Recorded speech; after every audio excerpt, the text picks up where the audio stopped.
रसोई में मीरा की आंखों में आंसू हैं।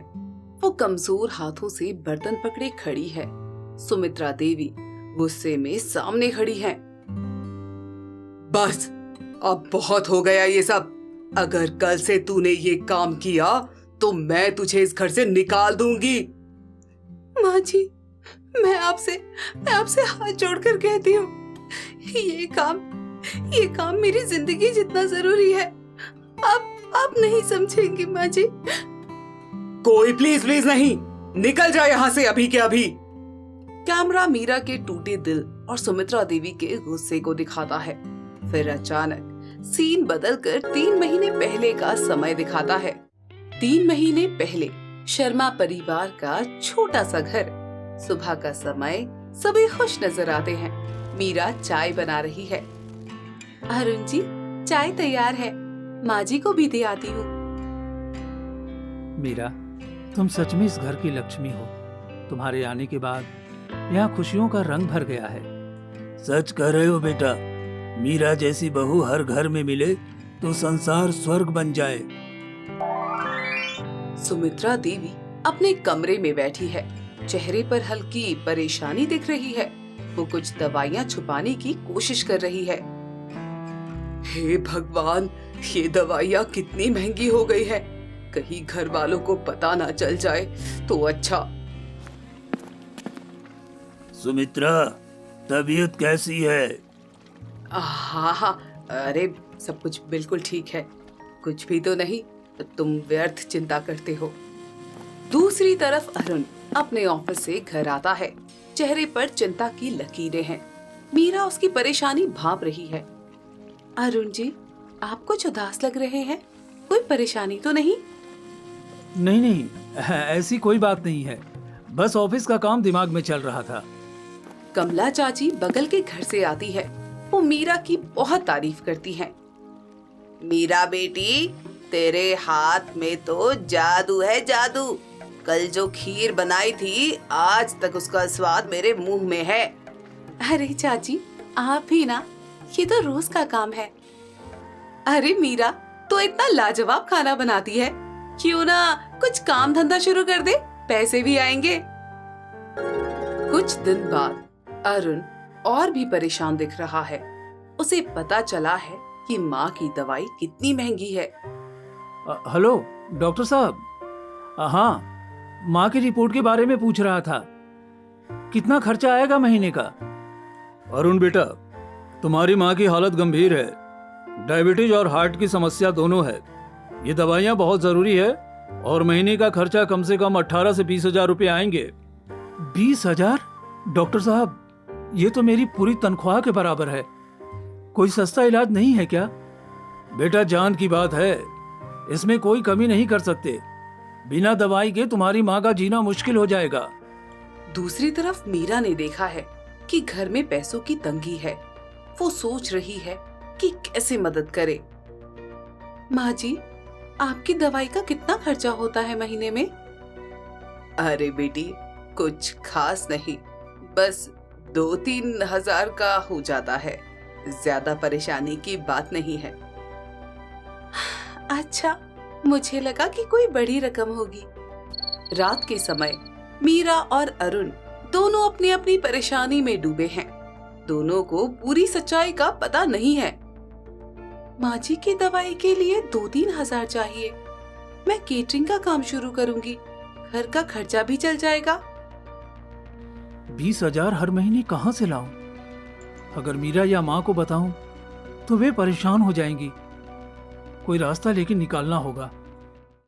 अगले दिन मीरा ने अपनी सहेली प्रिया से बात की। उसने केटरिंग का काम शुरू करने का फैसला किया। मीरा, ये तो बड़ा शानदार आइडिया है। तेरा खाना इतना स्वादिष्ट है, जरूर सफल होगी। हाँ प्रिया, मुझे माँ जी की दवाई के लिए पैसे चाहिए। दिन रात रसोई में काम करने वाली गरीब बहू बनकर ही सही, मैं अपने परिवार के लिए कुछ तो करना चाहती हूँ।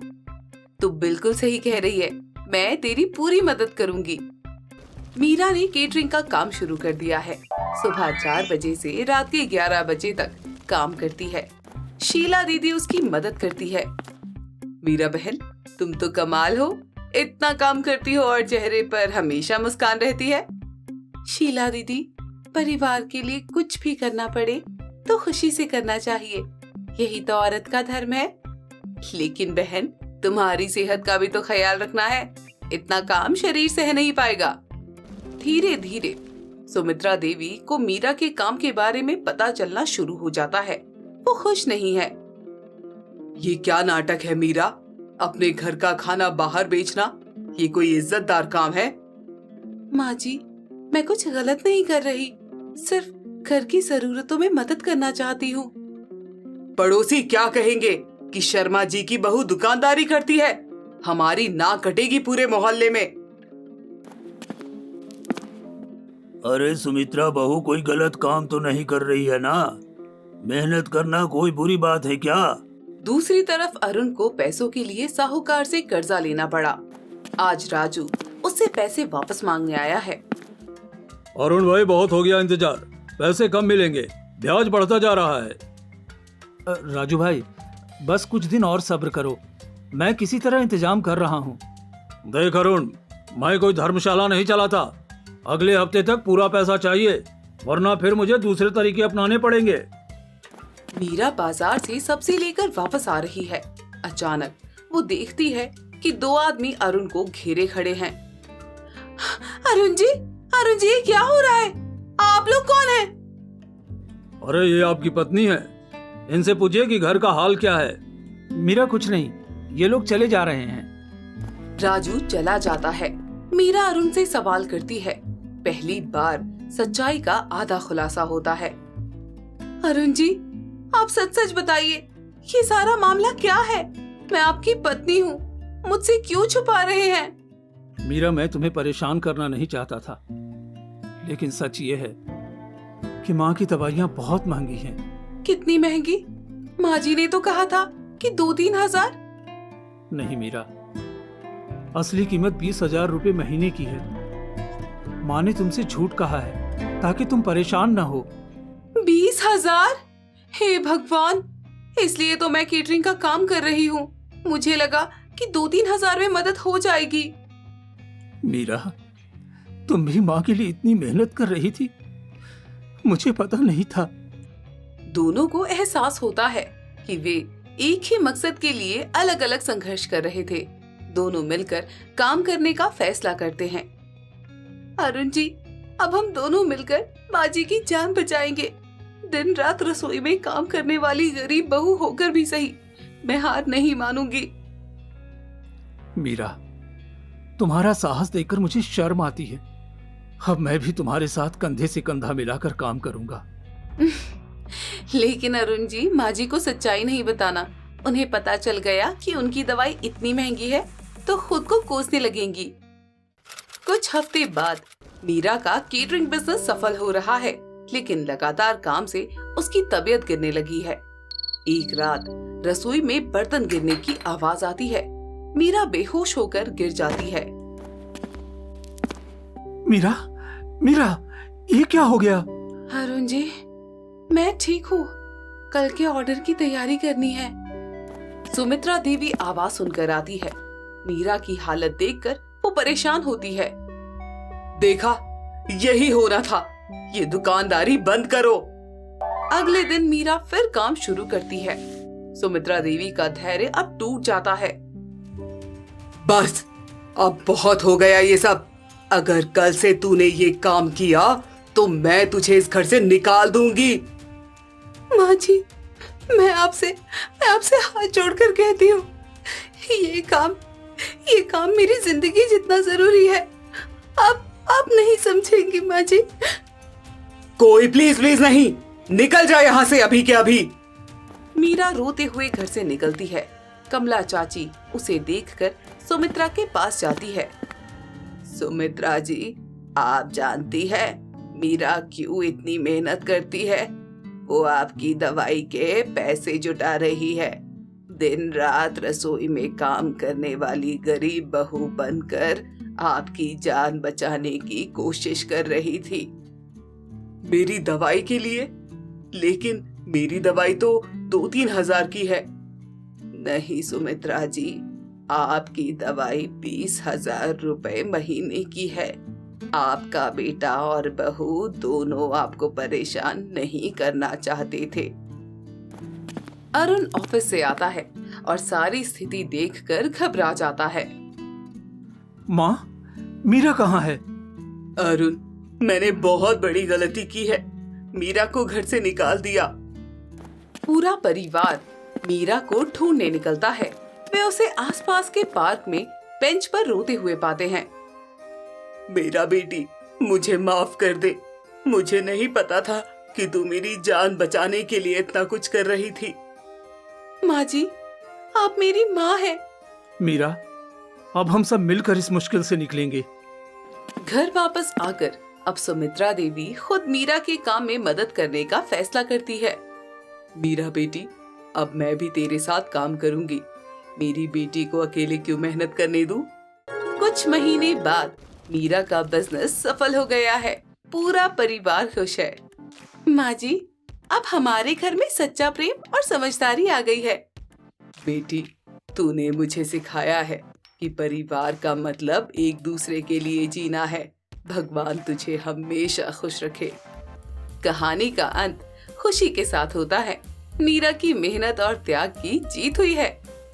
ये कहानी हमें बताती है कि प्रेम, धैर्य और मेहनत के आगे कोई भी समस्या छोटी पड़ जाती है। दिन रात रसोई में काम करने वाली गरीब बहू की ये प्रेरणादायक कहानी हमें सिखाती है कि पारिवारिक मूल्य, एक दूसरे के लिए त्याग और सच्चा प्रेम ही जीवन की सबसे बड़ी संपत्ति है।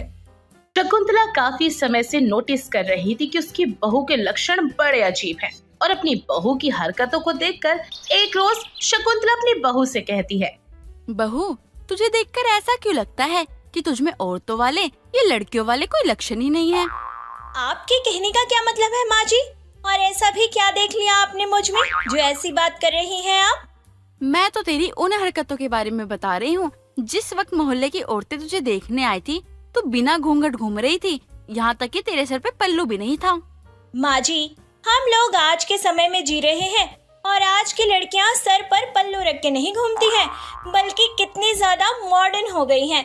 वो तो मर्दों के कदम से कदम मिलाकर चलती हैं। ये सब तो ठीक है, लेकिन समाज, घर, बड़े बुजुर्ग, इनकी भी तो कोई मान मर्यादा होती है ना, और वो हमें रखनी पड़ती है। माँ जी, आप भी ना पुराने ख्यालातों वाली बातें करती हैं, तभी तो ये सब बोल रही हैं। ऐसे ही समय बीत रहा होता है। शकुंतला अपने बेटे रोहित को कई बार कह चुकी थी कि वो अपनी पत्नी को समझाए, उसमें थोड़े औरतों वाले लक्षण आए, वरना उसे देखकर ऐसा लगता है कि उसने बहू नहीं बल्कि दूसरा बेटा ब्याह लिया हो। एक रोज सुबह सुबह शकुंतला की पड़ोसन विमला का आना होता है।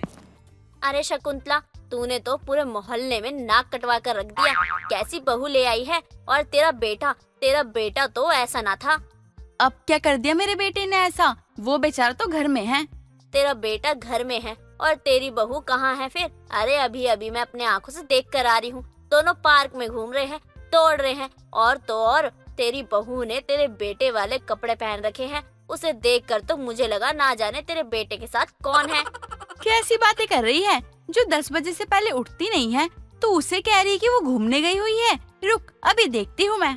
हाँ, देख ले। विमला की निगाहों पर शक करना खुद पर शक करने जैसा है। शकुंतला विमला के कहने पर अपनी बहू के कमरे में जाती है तो देखती है कि बहू कमरे में है ही नहीं। ऐसे में विमला शकुंतला से कहती है, देख लिया ना, हो गई मन को तसल्ली। जब मैं कह रही हूँ तेरी बहू वहाँ लड़कों वाले कपड़े पहनकर, तो तुझे लग रहा है मैं झूठ बोल रही हूँ। अरे विमला, इसने तो मेरी पूरे मोहल्ले में नाक कटवा रखी है। कितनी बार कहा है इसे, अभी इसकी शादी को 1 महीना भी नहीं हुआ है। अपनी हरकतों पे ध्यान दे। लेकिन नहीं, इसकी हरकतें तो दिन पर दिन बिगड़ती जा रही हैं। आदमियों की तरह कपड़े पहनना, बैठना, चलना, खाना पीना, सब कुछ। अरे जब लड़की देखने गई थी तो क्या देख कर आई थी? बस तुझे जिंदा लड़की चाहिए थी बहू बनाने के लिए। अरे विमला, तो जानती है, अगर जल्दबाजी में मैंने अपने बेटे की शादी नहीं करवाई होती, तो वो किसी मुस्लिम लड़की से शादी कर लेता। फिर तो मेरी और भी ज्यादा बदनामी होती। हे भगवान शकुंतला, तेरी तो किस्मत ही फूट गई। लेकिन जब तेरे बेटे को ही इन सब चीजों से परवाह नहीं है, तो तेरी बहू को तो तू बिल्कुल भी कुछ नहीं कह सकती है। आज आने दे दोनों को। उन दोनों की तो मैं अच्छे से खबर लेती हूँ। शकुंतला विमला के लिए चाय बनाती है और दोनों सोफे पर बैठकर चाय पी ही रहे होते हैं। तभी चंपा और रोहित का आना होता है। रस्सा कूदने में आज तो मजा ही आ गया। अभी धीरे धीरे ना तुम्हें आदत हो जाएगी और जैसे जैसे तुम्हें आदत होती जाएगी तुम और अच्छे से एक्सरसाइज कर पाओगी और तुम्हारी बॉडी भी बन जाएगी। हाँ, मुझे ऐसी वैसी बॉडी नहीं, बल्कि मुझे तो ऐसी बॉडी चाहिए कि जिसे देखकर सब कहे क्या सॉलिड बॉडी है। अगर एक बार किसी को पकड़ लूं ना तो बस उसकी सांसें रुक जाए। अरे बहू क्या बात है, जहाँ बहुएं किचन में खाना बनाते हुए अपनी सास की सेवा करते हुए अच्छी लगती है, वहाँ आजकल की बहुएं बॉडी बनाने, लड़के जैसे कपड़े पहनने, इन सब पे ज्यादा ध्यान दे रही हैं। क्यों बहू, कुछ गलत तो नहीं कह रही ना मैं? अरे माँ अच्छा तो है, अगर इसकी बॉडी बन जाएगी ना तो चंपा का मुकाबला कोई नहीं कर पाएगा मोहल्ले में। क्यों नहीं, इसे तो तू अखाड़े में पहलवानी करवाई हो। अरे छोड़, तेरे अंदर लाज भी है कि नहीं? अरे अपनी पत्नी को अपना पैंट कमीज पहनाकर पार्क में दौड़ा रहा था। अरे अभी अभी तो तेरी शादी हुई है। अरे विमला, तू भी किससे समझा रही है जो पहले से ही ना समझ है? अरे इसके अंदर समझ होती तो तुझे क्या लगता है मैं बहू को ऐसे ही समझा रही होती? ऐसा भी क्या कर दिया माँ, आजकल के लोग कितने मॉडर्न हैं और आप ये पुराने जमाने में जी रही हो।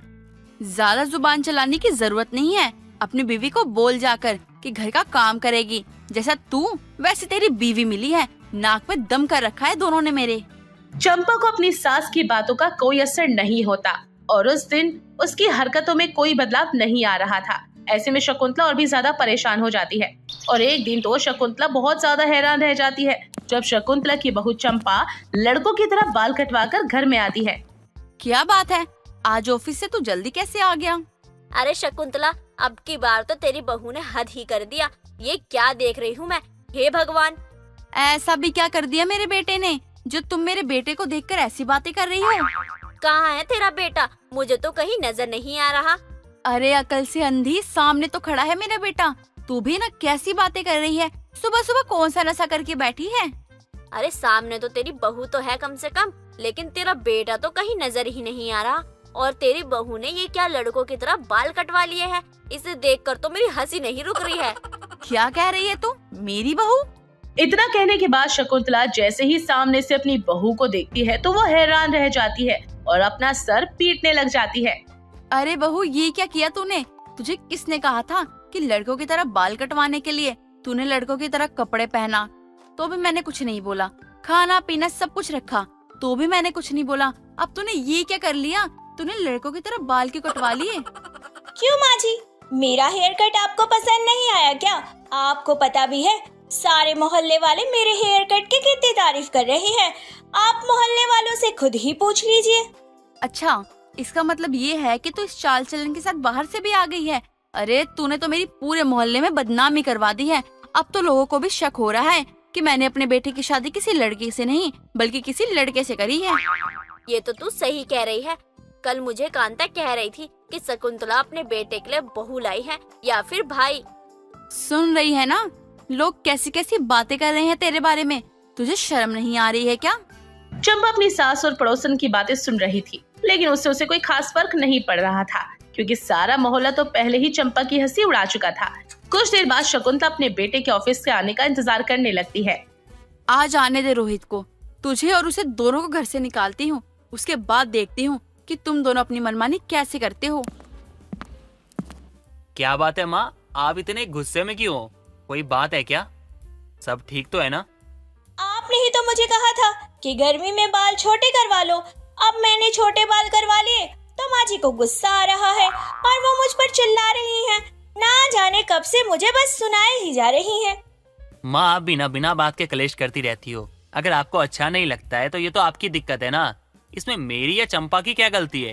तू इतना नासमझ कैसे हो सकता है? तुझे पता है ना, आज पड़ोस रिश्तेदार सब हमारा मजाक उड़ा रहे हैं।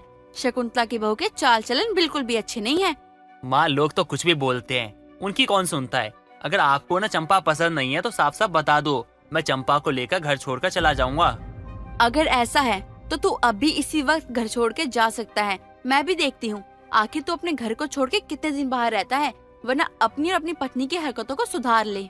रोहित अपनी माँ की बात सुनकर चंपा को लेकर उसके मायके चला जाता है और इधर शकुंतला भी अपने बेटे बहू को फोन नहीं करती।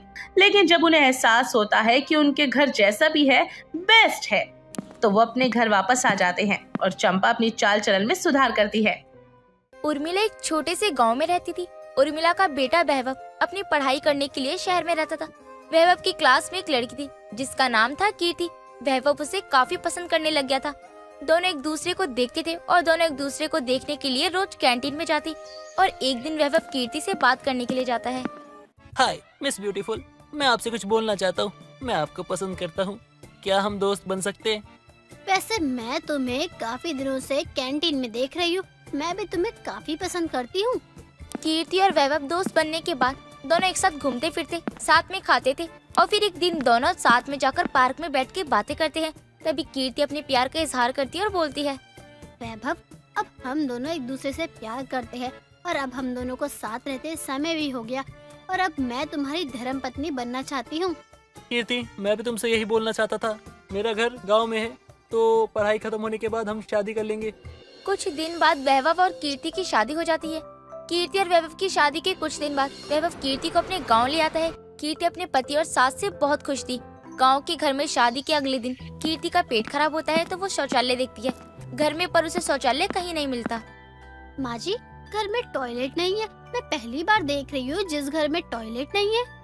बहू, सिर्फ हमारे घर में ही नहीं बल्कि पूरे गांव में किसी के घर में शौचालय नहीं है। हमारे गांव में सब खेतों में जाते हैं शौच करने और तुझे भी वहीं जाना होगा। मतलब मुझे भी खेत में जाना होगा? खेत तो सारा खुला होता है और आप सब वही खुले में शौच करते हैं।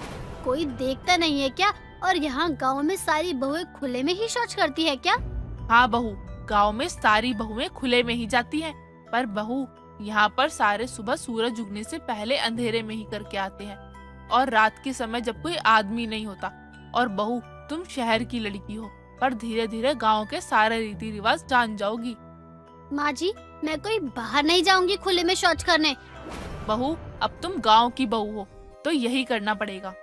कीर्ति अपनी सास की बात सुनकर गुस्से में अपने कमरे में जाकर जोर से दरवाजा बंद करके रोने लगती है। और शाम होते ही जब वैभव काम पर से आता है और कमरे में देखता है कि कीर्ति उदास होकर बैठी है तो कीर्ति से बोलता है, हे सेनोरिटा, क्या हो गया तुम्हें? तुम ऐसे उदास क्यों बैठी हो? और तुमने खाना क्यों नहीं बनाया?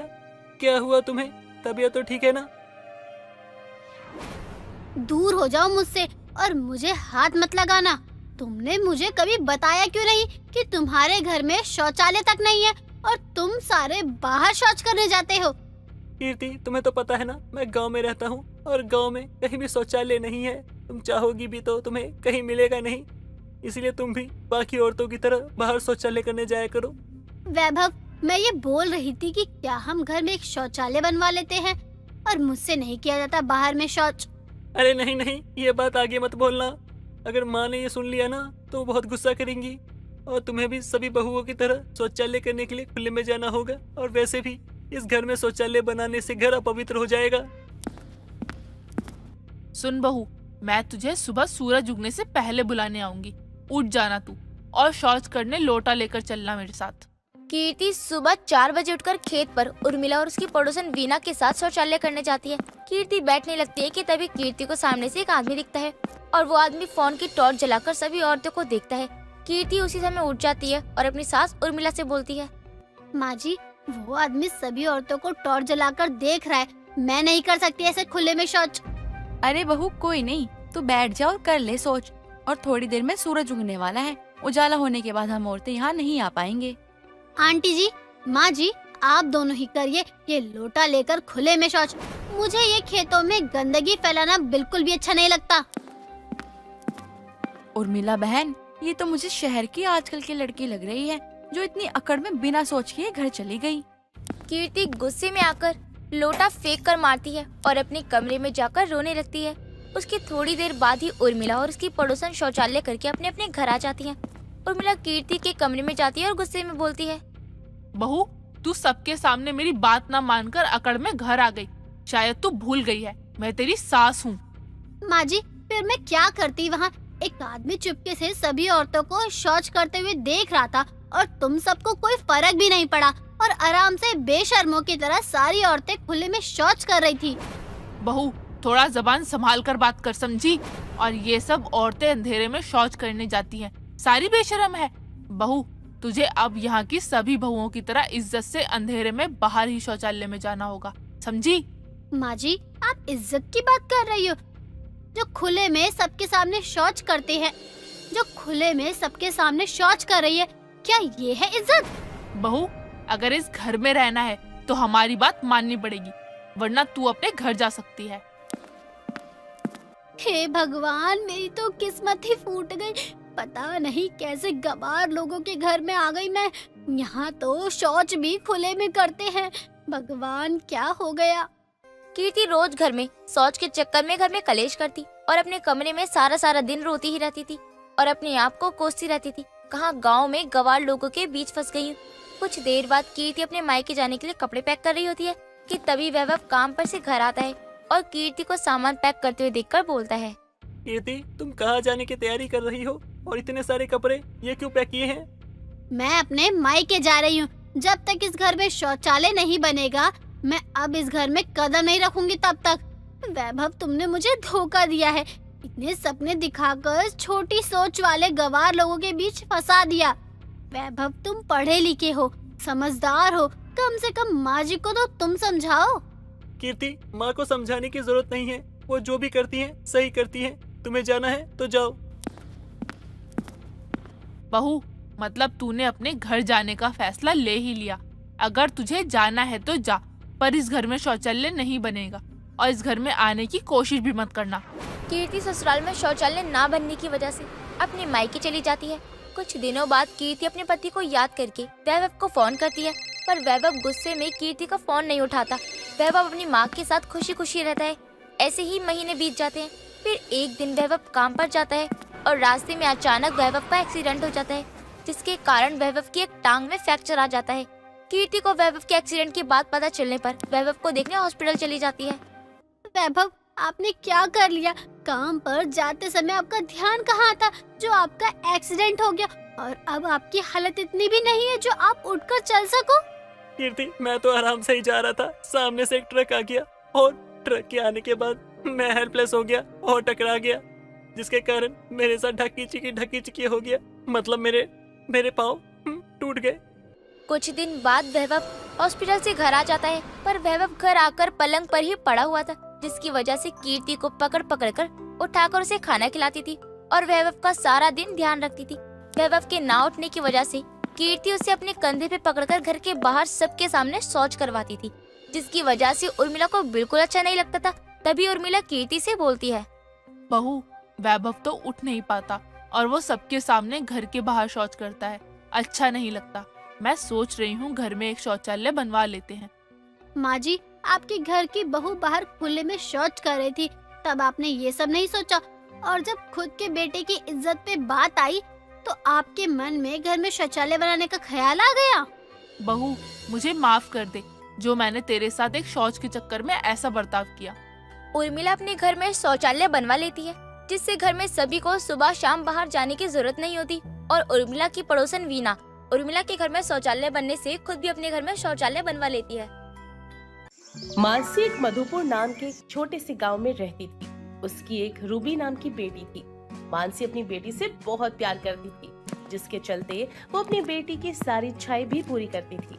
रूबी शहर में पढ़ती थी। एक दिन मानसी उससे मिलने के लिए शहर में जाती है। क्या बात है रूबी बेटा, आजकल तो मुझे ना ही फोन करती है और ना ही मिलने आती है। तुझे पता है ना, तेरी माँ गांव में अकेली रहती है, कभी तो उसका हाल खबर ले लिया कर। बिना तुझसे बात किए मेरा मन नहीं लगता है कभी। माँ, मैं क्या करूँ, मेरे एग्जाम शुरू हो गए हैं और आपको नहीं पता, लेकिन मैं दिन रात बस पढ़ाई ही करती रहती हूँ। मुझे तो खाने तक का होश ही नहीं होता और फिर फोन करने का टाइम नहीं मिलता है ना, इसीलिए। चल कोई बात नहीं, मुझे लगा ही था ऐसी कोई बात होगी, तभी तूने मुझे फोन नहीं किया। मुझे वहाँ गांव में तेरी याद बहुत आ रही थी, इसीलिए मैंने सोचा कि मैं कुछ दिन तेरे पास ही रहने आ जाऊँ। बहुत अच्छा किया माँ कि आप आ गई। बस एक एग्जाम बचा है, वो खत्म हो जाएगा ना, फिर मैं आपको घुमाने लेकर चलूंगी और यहाँ का खाना भी खिलाया करूँगी। नहीं बेटा, यहाँ का खाना तो रहने दे। मैंने बहुत लोगों से सुना है कि यहाँ लोग पता नहीं कैसा सड़ा बचा गला हुआ खाना खा रहे हैं। मैंने खा लिया तो मेरा पेट और शरीर दोनों ही खराब हो जाएंगे। अरे माँ, आप भी ना, बिना बात के ही परेशान हो जाती हो। कुछ नहीं होता, मैं भी तो कितने टाइम से यहाँ रह रही हूँ, मुझे तो कुछ भी नहीं हुआ। आप चिंता मत करो, आपको कुछ नहीं होगा। अच्छा चल ठीक है, ये सब बाद में देखेंगे, लेकिन अभी तू तो पढ़ाई कर ले। आखिरी परीक्षा बची है, वो भी दे दे, फिर घुमाना मुझे तो शहर। मैं भी अपने कमरे में जाकर आराम कर लेती हूँ अब थोड़ा। रूबी भी अपना एग्जाम देने चली जाती है और शाम को रूबी घर पर आती है तो वो बहुत खुश होती है क्योंकि रूबी का एग्जाम बहुत ही अच्छा गया था। उसी शाम रूबी अपनी माँ को लेकर एक पिज्जा की शॉप में जाती है और अपनी माँ को टेबल पर बैठा देती है।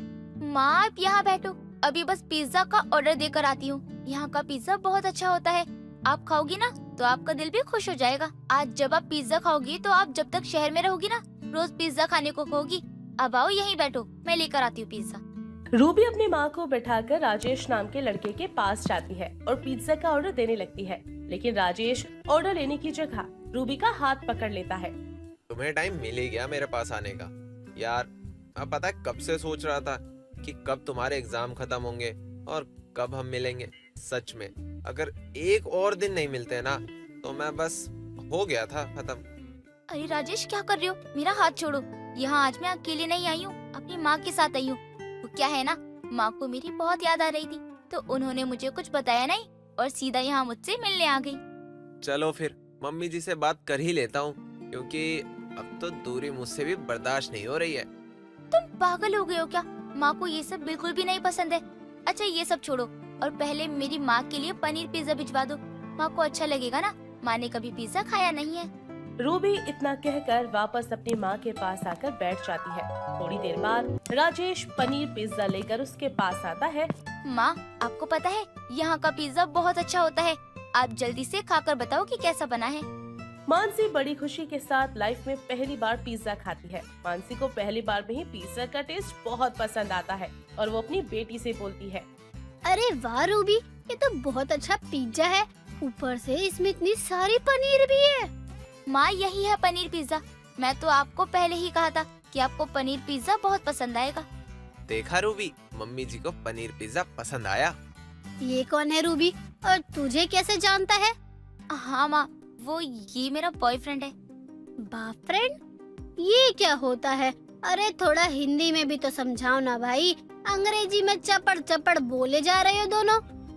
माँ बात ये है कि हम दोनों एक दूसरे से प्यार करते हैं, हम दोनों गर्लफ्रेंड और बॉयफ्रेंड है और एक दूसरे के साथ शादी भी करना चाहते हैं। क्या? अरे रूबी तुझे पता है ना कि हमारे में ये बॉयफ्रेंड गर्लफ्रेंड कुछ नहीं होता, होता तो बस पति होता है, जो कि अब कुछ दिनों बाद तुम्हारा भी होगा। ये करतूत देखने के बाद तो मुझे लगता है तेरी शादी अब जल्दी ही करनी पड़ेगी।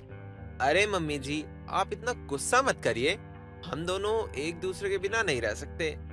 तू तो सामने से हट ही जा, वरना जो पिज्जा बनाकर मेरा दिल जीतने की कोशिश की है ना, वो गरम गरम फेंक के ऐसा मारूंगी और शक्ल का सत्यानाश कर दूंगी तेरे। मानसी रूबी की एक भी नहीं सुनती और उसे जबरदस्ती वहाँ से गाँव लेकर चली जाती है। घर जाने के बाद रूबी मानसी को बहुत समझाती है। इतना समझाने के बाद मानसी राजेश से एक बार मिलने की बात के लिए हाँ कर देती है और कुछ दिनों बाद राजेश भी गाँव आ जाता है। मम्मी जी मुझे पता है रूबी आपकी बेटी है, आप उसके बारे में सोच रही हो, लेकिन हम दोनों एक दूसरे से बहुत प्यार करते हैं, हम काफी समय से एक दूसरे के साथ रह रहे हैं। आप मेरा यकीन कीजिए, मैं आपकी बेटी को कभी किसी चीज की कमी नहीं होने दूंगा। ऐसे हवा में बोलते हुए मैंने बहुत लोगों को देखा है, लेकिन जब सच में करने की बारी आती है ना तो लोग पीछे हट जाते हैं। मैं आपके सामने खड़ा हूँ, आप मुझे जो कुछ भी बोलेंगी वो मैं करूँगा, बस हमारी शादी करवा दीजिए। ठीक है फिर, तू अगर इतना बोल ही रहा है तो मैं तुझे एक मौका देती हूँ। तू पनीर पिज्जा बनाता है ना, तो एक हफ्ते बाद हमारे घर आने में ही एक शादी है जिसमें तू ही सबके लिए अपने हाथों से पनीर पिज्जा बनाएगा, और वो भी बिना किसी सवाल जवाब के। राजेश मानसी की बात को मान लेता है। राजेश को कुछ नहीं पता था कि क्या हो रहा है, किसकी शादी है। 2 दिन बाद जब शादी की बात रूबी को पता चलती है तो वो सीधा अपनी माँ के पास जाती है। माँ आपने राजेश को ऐसा क्यों कहा कि एक हफ्ते बाद हमारे घर में शादी है? मुझे तो हमारे घर के बारे में कुछ नहीं पता, और एक हफ्ते बाद किसकी शादी है जिसके बारे में मुझे नहीं पता? एक हफ्ते बाद किसी और की नहीं बल्कि तेरी ही शादी हो रही है। मैंने तेरी शादी तय कर दी है। क्या? आपने मेरी शादी तय कर दी और इस बारे में मुझे कुछ बताया भी नहीं? आपने इस बारे में मुझसे पूछा भी नहीं? यही करना था तो राजेश को झूठ क्यों बोला माँ आपने? मैंने कहाँ उसे झूठ बोला? उसने ही कहा था कि वो तुझसे बहुत प्यार करता है, तेरे लिए कुछ भी कर सकता है। तो बस मैंने तेरी ही शादी में उसे पनीर पिज्जा बनाने का काम दे दिया। अब करे काम। माँ आप ये क्या बकवास कर रही हो? मैं ये शादी नहीं करने वाली। आप हमारे साथ धोखा कर रही हो। अपनी बेटी के लिए कुछ सोचना धोखा हो गया अब। अरे उस लड़के से तू अभी कल ही मिली है और तू उसके लिए इतना पागल हो गई कि अपनी माँ को अब पलट कर जवाब दे रही है। माँ मैं आपको जवाब नहीं देना चाहती, लेकिन आपने मेरे पास कोई दूसरा रास्ता छोड़ा ही नहीं। ये शादी नहीं करने वाली हूँ मैं। रूबी की बात सुनकर मानसी को बहुत गुस्सा आता है और वो चाकू लेकर अपनी नस काटने की धमकी देते हुए बोलती है, अगर तूने मेरी बात नहीं मानी तो मैं अभी के अभी अपनी नस काट लूंगी और अपनी जान दे दूंगी। अब तेरे ऊपर है कि तुझे अपनी माँ की बात माननी है या उस लड़के के पास जाना है। रूबी अपनी माँ की बात सुनकर मजबूर हो जाती है और शादी के लिए मान जाती है और ये सारी बात वो राजेश को भी नहीं बताती। कुछ दिन बाद जब घूंघट में ही रूबी की शादी हो जाती है तो मानसी रूबी को राजेश के पास लेकर जाती है, जहाँ राजेश पिज्जा बना रहा होता है। अरे राजेश बेटा, जरा मेरी बेटी को पनीर पिज्जा तो खिला। रूबी ये क्या? ये है मेरी बेटी जिसकी शादी हो चुकी है और तुम मेरी बेटी के बॉयफ्रेंड उसकी शादी में पनीर पिज्जा बनाते रह गए। वैसे गांव के लोगों को बहुत अच्छा लगा तुम्हारा पनीर पिज्जा। राजेश का दिल टूट जाता है और वह वहाँ से जाने लगता है। तभी रूबी उसे रोकर उसके हाथ में एक लेटर दे देती है और जमीन पर गिर जाती है। उसके मुंह से झाग निकल रहा होता है। तभी राजेश लेटर को पढ़ता है, जिससे उसे पता चलता है कि रूबी ने ये शादी अपनी मर्जी से नहीं बल्कि अपनी माँ के दबाव में आकर की है और वो रूबी की लाश को पकड़कर जोर जोर से रोने लगता है।